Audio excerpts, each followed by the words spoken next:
Hey, good afternoon, everyone, and welcome to another webinar from Milo in Spain. Today, I have Katherine from A Place in the Sun Mortgages joining me. Hello, Katherine. How are you? Good afternoon, Alex. Very well, thank you. And yourself? Very good, thank you. Very good. So, Good. Katherine, I've known you for quite some years now, but just tell everyone about what made you move to Spain and how long you've been involved in the mortgage industry. Yes, no, it's a great question. So I moved to Spain over 20 years ago, just over 20 years ago. And the plan was just to have a year out from our careers with my husband from the UK. We just fancied a change. We had our practices looked after. We're both in finance. We came to Spain. We wanted another year. And people kept asking us if we could help them with their mortgages because they found it a real nightmare with the language, speaking to the local banks. Nobody spoke English and they just didn't know where to start. And we were asked this a few times and we thought, hold on a minute, there's a market here for international buyers buying in Spain. And we decided to take the risk, live in Spain permanently, and set up Mortgage Direct. So that's how it started. We started in Valencia. And as you can imagine, 20 years ago, it wasn't really a strong market for expats or for foreigners buying there. As the market was unregulated, we decided to look at all over Spain. We started in Ibiza, and that was our a fantastic market for us. They really welcomed brokers like ourselves who could help all their international clients. And then we started focusing on Barcelona, Andalusia, Marbella, the Costa Blanca. So now we cover the whole of Spain, including the Canaries, the Balearics. And yes, no, and we're a team of 30 advisors now, all regulated, all licensed, and speak lots of languages. So now we're in a great position and really enjoying it. Oh, fantastic. And when did you tie the knot with A Place in the Sun? Yes, so that was, we've been working with them for at least 10 years. I was talking to Mark the other day and Andy, and we think it's probably 15 years. And 4 years ago, they wanted to set up A Place in the Sun mortgages. We're really happy to be the white label behind that. And the collaboration's gone really, really well, probably better than expected. And we're just continuing that development. Oh, fantastic. So it's a real success story. Yes, absolutely. Okay, so let's get on to the nitty and gritty. These are kind of questions that a lot of our clients would ask us, okay, especially to mortgage brokers. They would say, do I really need a Spanish mortgage broker, or can I just go straight to the bank here in Spain? Yes. Well, it's like I mentioned earlier. So this is how the company was set up. People were going to the local banks and, the banks weren't familiar with their documents. They didn't know if they're getting the best deal on the market.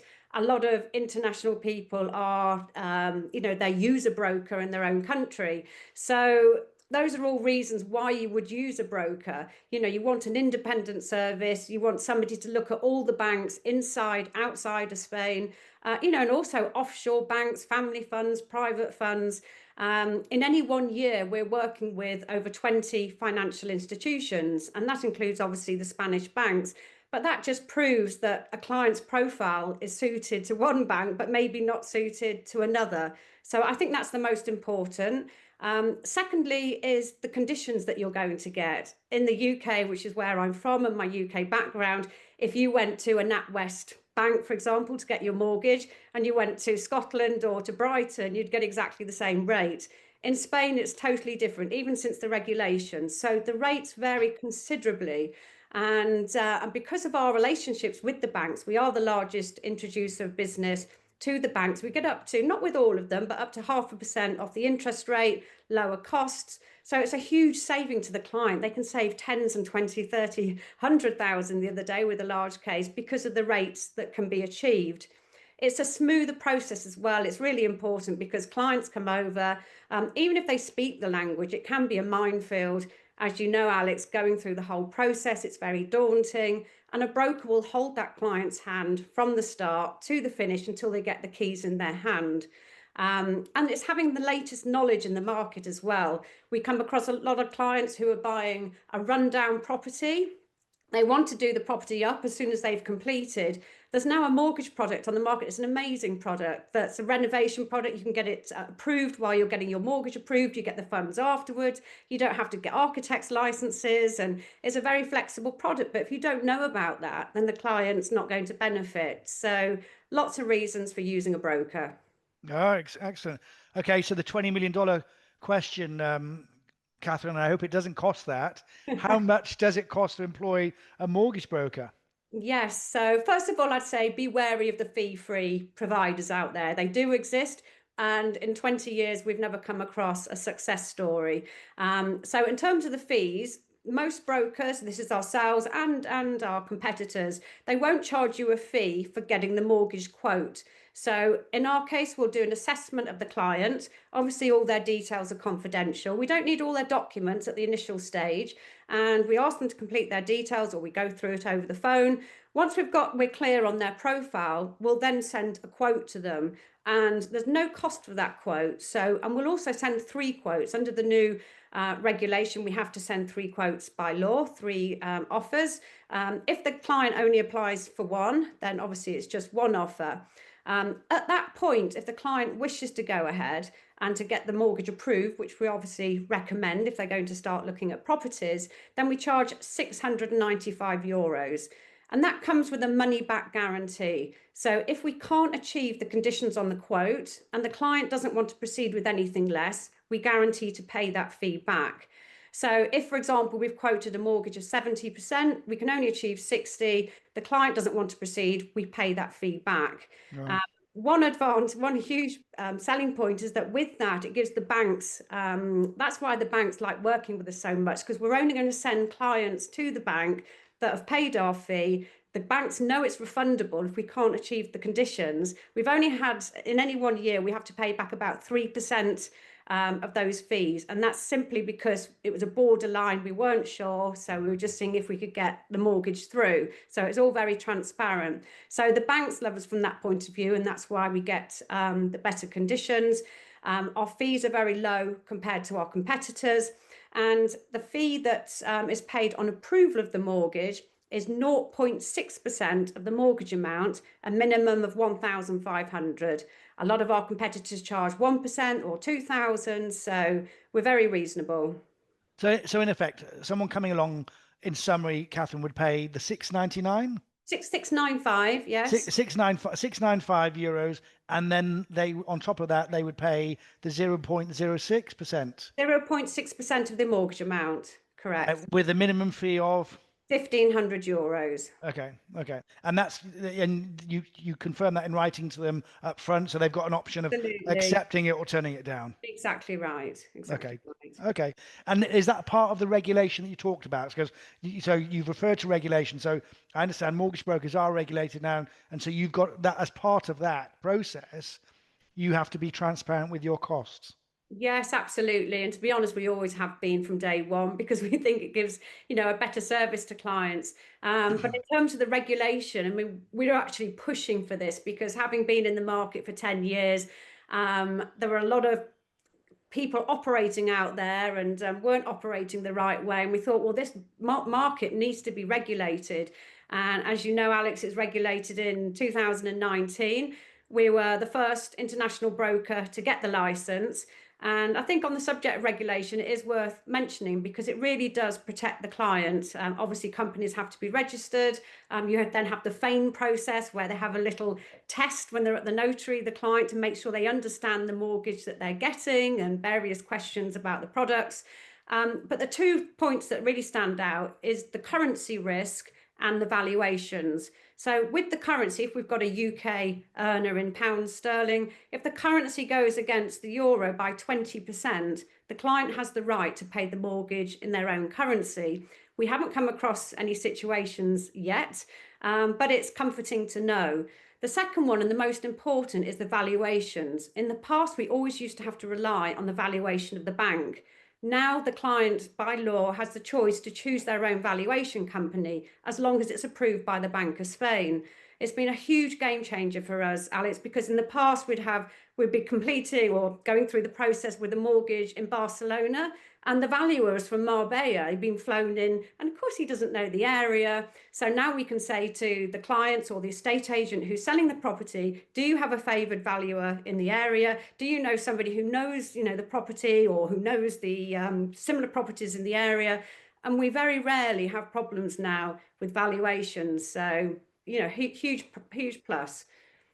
That's good. That's good. That's interesting. And so Catherine, yeah, I've come across obviously, I've come across valuations, and will clients will arrange a valuation and then go to well, you'll arrange the valuation, then go to various banks, which obviously makes sense and which is good. And what about when should clients start contacting you? Yeah, no, it's a great question. And as soon as possible, as early on as the process as possible, because it doesn't cost the client anything to get a quote from us. There are so many disappointments. We see so many disappointments. The estate agents do. The client's got cash. They're employed. This is just an example. They come out to Spain, start looking at properties. They get to, they find the property, even put a like 3,000 deposit down.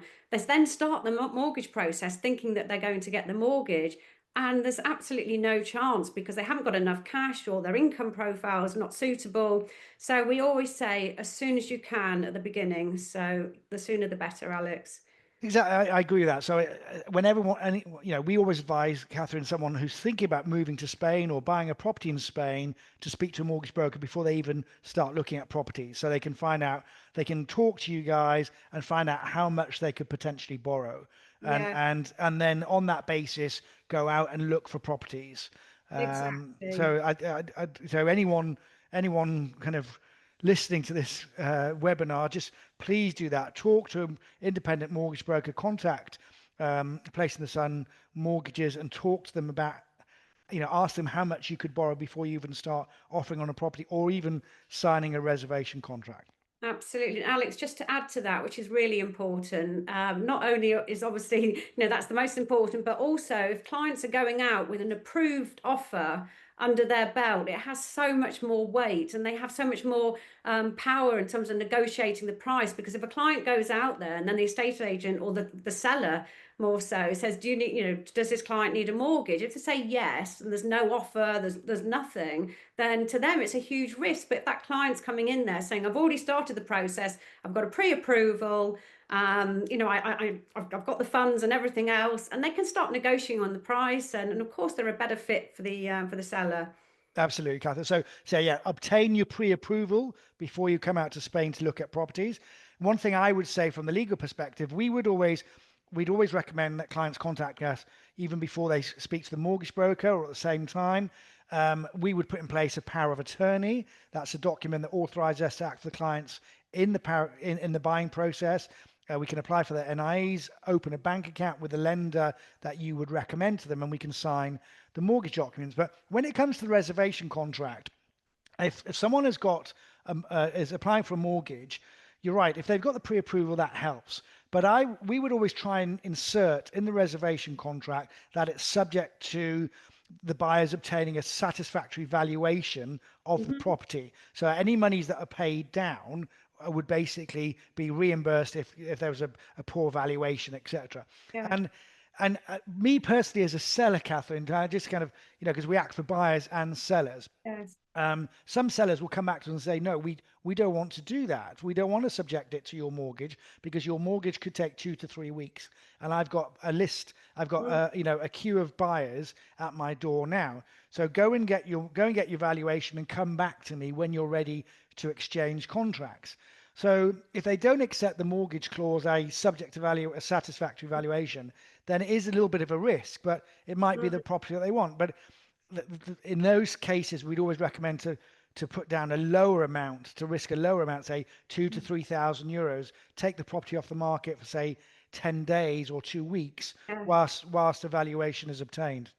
Well, I wish all lawyers did that, Alex. And I think you're the first person that I've ever heard that is asking the seller to base it on the valuation. It's very hard to get the clause in to say subject to mortgage approval, let alone valuation. So if you're trying to get that, that's amazing. Well, we're always trying to do that because what I don't want to, we don't want to see people lose money.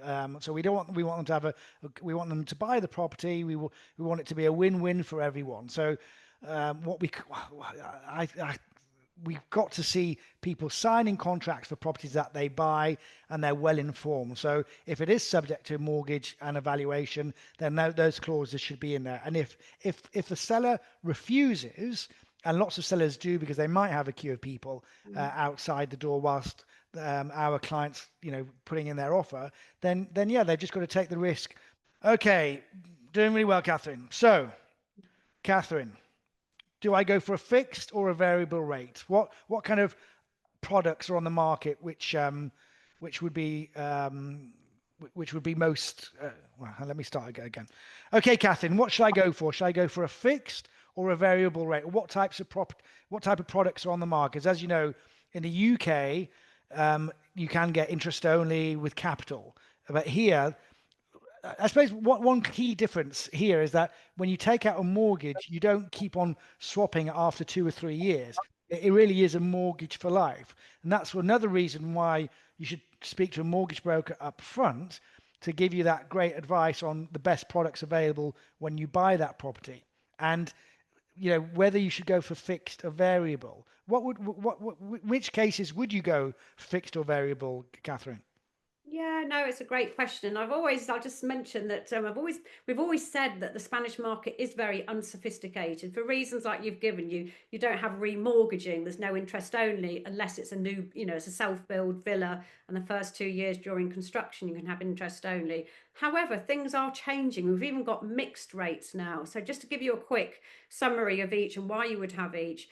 Fixed rates we're getting from 2.5% to 3%, but fixed for the whole term. So for say a 20-year term, which is incredible. And clients still can't believe it. It's at the Place in the Sun doing a webinar in, was it Birmingham? And the audience just could not believe that we could get 2.5% fixed for 20 years. And obviously that's suitable for people who don't intend to sell the property quickly, so they're not concerned about redemption penalties. They think the Euribor is going to go up, and they're going to be in the property long term, even if it's for rental or for personal use. So that's the main reason for fixed rates. They just want stability. It doesn't always have to be a cautious client, but just to have a stable rate, and because rates are so low. Variable rate, that's usually based on the 12 monthly Euribor, which is currently 2.2%. And you would get a margin of, say, Euribor plus 0.75%. So that would make the rate 2.95%. As we know, that rate will vary and the payments will vary. However, if you're a client who wants to pay off lump sums or wants to clear the mortgage in full in the next sort of 5 or even 20 years, they don't want any redemption penalties, then that would be suitable for them. Or if they think the Euribor is going to fall as well. I will mention that 90% of our clients go for the fixed rate. The redemption penalties aren't like the UK. Well, they certainly didn't used to be. So they're not really hefty. And the clients just say, wow, it makes more sense to have a fixed rate, and unless they really are going to sell the property, in the next few years. The mixed rate's really attractive. So you might have 2.55% fixed for 3 years, and then Euribor plus 1.25, for example. And again, that's attractive for people that want to know where they are in the first few years, and they might intend to sell in, say, 5 years' time. So, it's great that we have these products to offer now because we didn't in the past. Yeah, amazing. Yeah. In fact, when I bought my last property, Catherine, and we did a 3 year fixed rate, and then it goes variable. And at the time when we fixed it, Euribor was quite high, and obviously it's come down now. As of today, what do you think Euribor is going to do? Is it going to go up or is it going to go down? It's a great question. I think it's going to remain stable. Some are predicting it might fall a little. There's not the prediction it's going to go up. So I think it's sort of staying where it is at the moment. That would be my say for the next couple of years. For the next couple of years, I was going to say when you say at the moment, so next couple of years, that's fine. Okay, but anyway, I know you haven't got a crystal ball. Okay, so I, as a non-resident, how much could I typically borrow? Yes, so the maximum you can borrow is 70% of the purchase price or the valuation, whichever's the lower. Having said this, last week we had, and this is what I'm talking about at the beginning, why use a broker. We had some amazing news from one of our banks that we can now offer 75% for a non-resident. And of course, if we didn't have that, or if the client didn't know, then they would just think 70% is the maximum. So my answer would have been 70. Now it's 75%. The news is new. So we haven't had cases that have actually gone through the process yet, which I would always feel more comfortable promoting 75% once we've seen the results, but it's looking very positive. So yes, but you might have like a foreigner, a British person who's earning their income in Spain, so they're a fiscal resident, and we can get 80%. If they're a Well, first-time buyer, possibly 90%, sorry. If the value, or if there's a very high valuation, you might be able to get more than 80. One thing that's worth mentioning is that for lower property prices, so like if you've got €100,000 price, the client wants to borrow the maximum, it would be 60% in those cases. So whenever the mortgage is 100,000 or below, the maximum borrowing is 60%. So they'd have to find the extra 10. okay, okay. And of course, on top of that, so what generally happens in Spain, it's very important also to have your independent lawyer who can talk to you about the buying costs, because costs vary from region to region. We say here in Andalusia, where we've got three offices, but well, four offices actually, with three on the Costa del Sol and one in Almeria. We'd always say to clients, allow 10% on top of the purchase price. You go up to Murcia, we would say allow up to 11% on top of the purchase price. And then you go up to Costa Blanca, because transfer tax up there is 10% compared to 7% in Andalusia and 7.75% in Murcia for a second-hand property. In the Costa Blanca Valencian region, we'd say allow 13% on top of the purchase price for a second-hand property. And those costs will be deducted from the mortgage. So if you've got a deposit of 30%, you would also need the extra deposit of 10% Andalusia, 13% Valencian region. Okay, so basically, people come to us and say, how much do I need? And I say, well, you actually need at least 40%, generally speaking. Yeah. Absolutely. Yeah, no, 100%. So whenever we've got a client's cash budget, with that cash, we work out, sometimes we work backwards. So they say this is the cash that they've got.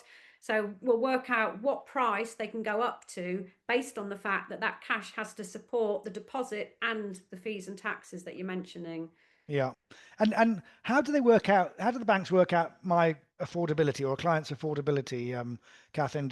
What is it? Percentage of incomes less Um, existing yeah, debt? no, it's an interesting one because a lot of people still think, it's based on like a multiple of their income. Somebody at the Place in the Sun show was saying, gosh, I thought I could have 4 or 5 times my gross income. And I said, no, I'm really sorry. They work it out differently. They haven't changed in the last 20 years, to be honest, not really. So a general rule of thumb is a third of your monthly net income can be attributed to a Spanish mortgage. Just to give you an example, because they do take into account debts, they don't take into account utilities, which is important because I know utilities can add up and have an impact on affordability. So let's use an example. We've got a client and a single client. If it's a joint couple, then you'd obviously take their joint income. But let's say we've got a single client and they earn £3,000 net per month. So we're always looking at the after-tax figure. Yeah. Take a third of that is £1,000. Let's say they've got a UK mortgage of, I don't know, £350, a loan of, say, £50. So we take off £400 and that leaves a budget of £600. We convert that to euros and that will be their budget for the Spanish mortgage. So that might buy them a mortgage of, say, 150,000. So that's how we work it out. But obviously we can explain that all when we're with the client. So basically, a third of net income Yes. less existing mortgage in Spain, less any other debt. So Well, if you had a yes. car loan, that would come off as well. Definitely. And on this point, so it's worldwide debts. But on this point, it's really important. And this is a huge benefit of a broker. We get clients coming to us, they've had their mortgages declined. They think there's no hope. And we've looked at their profile and we think, crikey, there's two ways that we can get this mortgage through, or two things that we need to do. One, we need to find a bank that will do to age 80 to extend the term, to keep the payments down so that, we can get within the budget.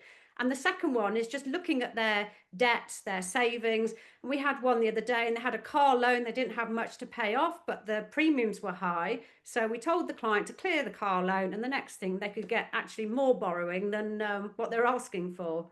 Well, amazing, amazing. So talking about age limit, you said 80 there. I mean, how old can you be while you're paying off this mortgage? Yeah, normally the banks, they prefer it to age, well, they not prefer, they stick to age 75. There are a couple of banks that will do to age 80.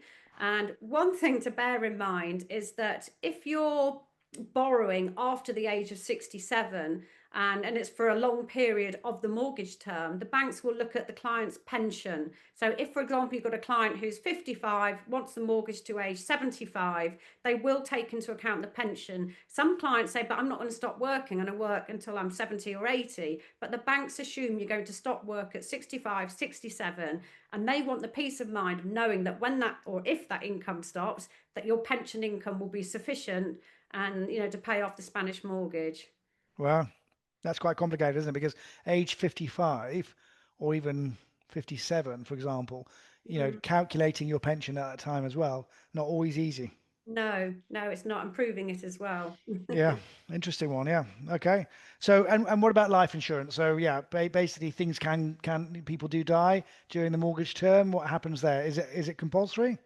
Yeah, often, but not always. It depends on the bank, the client's nationality, various different factors. I would assume it is necessary. And, the main reason is the banks, a client's got their property in Spain, there might be a UK resident. They want to know, the banks, that mortgage is going to be cleared if something happens to them. Having said this, some clients have got lots of life cover in the UK, for example, and they just don't want another policy. There are banks that exist. It's not always at the expense of a higher interest rate, although it often can be. But one thing, I think life covers not so much a big problem, but it's these other ancillary products. So some banks, for example, will try and push a fire alarm on you. You've got to put an investment with them. So it really is, and again, this is a benefit of a broker, knowing what banks, what are their conditions, what can we negotiate on their behalf, and what are they prepared to take out or not. So it's really important. It makes a huge difference to the overall expenses. Yeah, you're right. So I've seen, some Spanish mortgages will say, look, it might be Euribor plus X.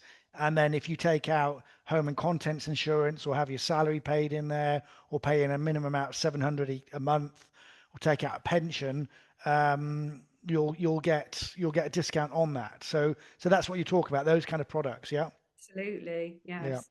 Okay. Okay. And we do get asked this quite a lot, Catherine. What if I'm a UK resident? Um, and I've got equity in my property in the UK. Is it better to take out equity in Spain? Sorry, take out equity in my property in the UK, or take out equity in my. Sorry, I'm going to start again. So Mhm. we get this asked quite a lot, Catherine. Especially for UK residents, if they've got equity in their main house in the UK, is it better for them to take out equity from that via a mortgage in the UK and then buy a property in Spain, or just get a mortgage on their Spanish property? It's a really, really good question because in the past, and I say probably 3 years ago, 5 years ago, my personal advice would be to look at the UK situation, because you'd come to Spain as a cash buyer. You'd come with the mortgage already approved. You've got the funds, and it puts you, in a potentially better position. However, a lot's changed since then, and we've had the regulation. So with interest rates being as low as they are, 2.5%, for example, or 3%. It makes more sense for the client to borrow the money in Spain. And the other advantage is that the debt is on the Spanish property, so it's not on their main residence, which gives a lot of comfort.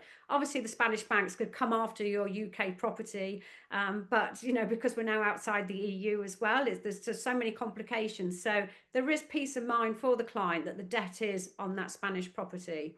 Okay. Yeah, no, absolutely. I agree with that. And especially if people are thinking of renting their property out and they're going to receive income in euros, it makes sense for them to have that income paid into Spanish bank account and the mortgage comes out of Yeah, that as well. absolutely. Okay, so Catherine, I want to kind of get buyer ready. We'd always say to our clients, put in place a power of attorney with your lawyer, and basically apply for have NIEs ready. What can they do with yourselves to get buyer ready and to get that kind of pre-approval before they come to Spain? Yes. So just to do as much, get everything ready as much as you can. So in terms of the documents, start applying for your own credit report, because that can cause complication. You know, we have clients that may have moved out to Spain. They've started renting before they're looking to buy, and they're now struggling to get an Experian report. The banks in Spain can't do that for you, and it's essential. Whatever nationality you are, we have to provide a credit report from, or the client has to provide one. So that's a big one. Getting your documents, make sure you got your bank statements. Have you got you know, your pay slips and all that type of thing. So as long as you've got all that in place, your tax returns. One thing as well is that is for the client to really understand their income. So a lot of clients, you know, they'll complete our form, they've put this income, they've said, you know, their debts are this or their maintenance XYZ, and the figures are totally out, not just like a small amount. And that has a huge difference, because we're sending a quote based on their profile. So if you're, especially if you're self-employed, do understand, you know, what is the net income that you take home? What are your gross profits? And, you know, really understand those figures, or have them to hand, so that we can make sure we provide an accurate quote. Other things, if you can, reduce your liabilities, increase your cash reserves, you know, in advance. Obviously understand the area that you want to buy. Do your research on the flights. I'm sure you're aware of this. You know, some areas of Spain, you know, they don't fly in the winter, and clients don't realize that, and they start going looking at properties, and then they want to fly out the next week and the flights have stopped. So again, look at the areas that you're buying in, speak to your broker, get your quote, and actually start the mortgage process with a bank, so that when you go to Spain, you've got a mortgage offer in your hand. Yeah, makes sense. Well, fabulous tips, Catherine. So thank you very much for those. Anything else to add? I don't think so. I think one thing that I would add is, and this is obviously for you, Alex, is to tell clients to always use a lawyer. We've heard so many horror stories, come across so many clients who've bought properties. Because one thing is that, you know, people do say to us, does a mortgage slow down the process? And it does slightly, but usually it's the properties, the legalities, there are problems with that. And one benefit of taking out a mortgage is that the banks are so cautious, because if that client defaults on the mortgage, they need to be able to sell that property without any problem. So they do so many thorough legal checks on the property, you know, they're extra cautious, but that has a huge protection for the client. So we have clients that come to us, or, you know, they were a cash buyer, and they bought this property and they can't sell it, and they're asking us, do we know anyone, or what can we do? And there's nothing that can be done. So a lawyer is crucial, and especially in a mortgage. We have about 2% of cases a year where the client's not using a lawyer, and the headache for us and the problems it causes, and even the costs that the client incurs from not having a lawyer, just doesn't make sense. And we're almost at the point now saying, I'm sorry, we won't help you unless you have a lawyer. So 100%. Well, we'll have to have a conversation about that, Catherine. No, absolutely. Okay. Well, listen, thank you ever so much for those fabulous tips. Really, really, really good advice. Thank you for taking time out of your busy day. Our pleasure. And I'm very grateful, and we'll be in touch. Brilliant. Thanks, Alex. Thank you. Thank you.